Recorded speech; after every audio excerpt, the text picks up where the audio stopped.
Alright guys, welcome back to the Average Reloader. There's nothing like a good old-fashioned moment to put you in your place, to make you realize you're not in the know.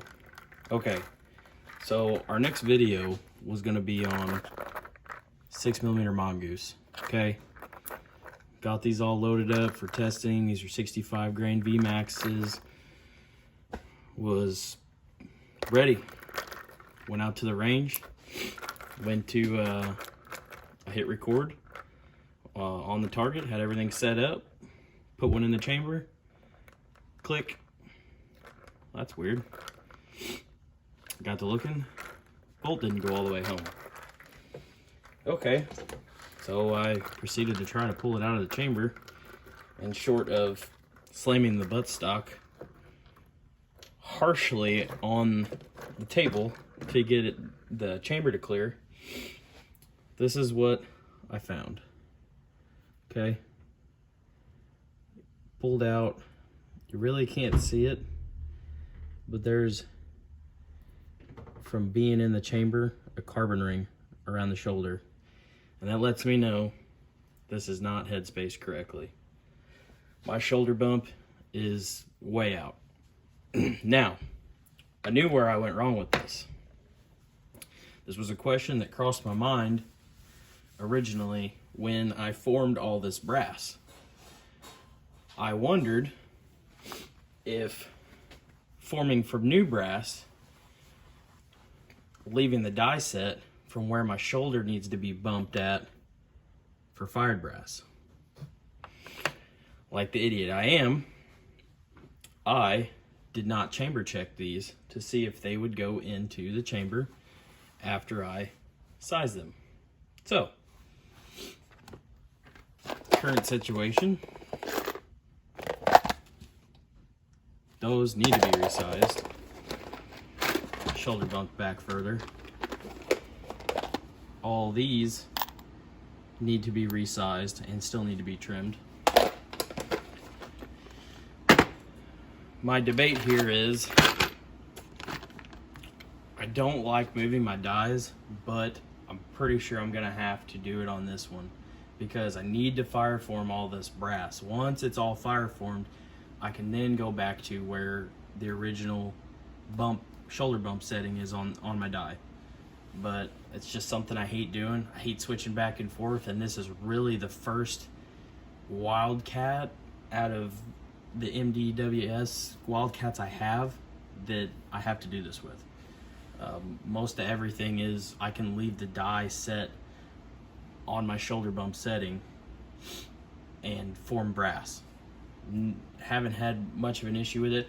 I will say on going from a low quality brass to a high quality brass, if your shoulder bump isn't that much, like 1.5, 1,000th, you're probably gonna have to change it. I did find that out on the 6mm links. I had tons of issues when I went from Hornady brass to the Lapua brass. When I went to the Lapua brass, I had nothing but problems.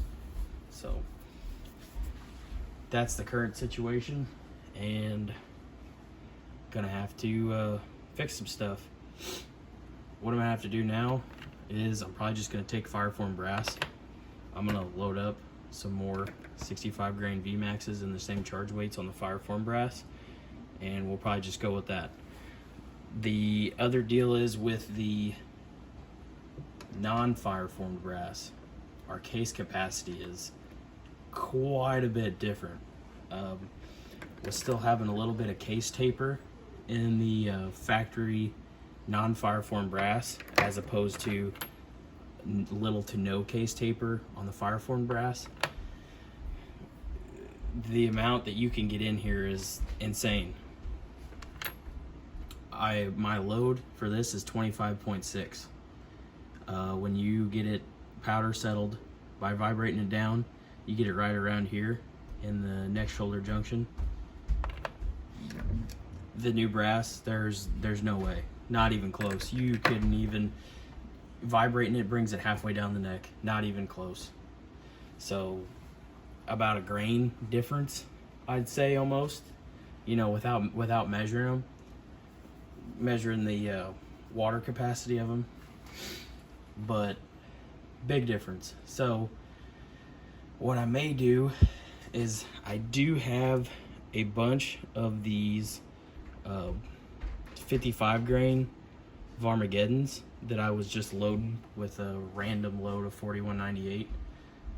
Wasn't very fast or very accurate for that matter. I mean, it had like an inch and a half group at 100 yards.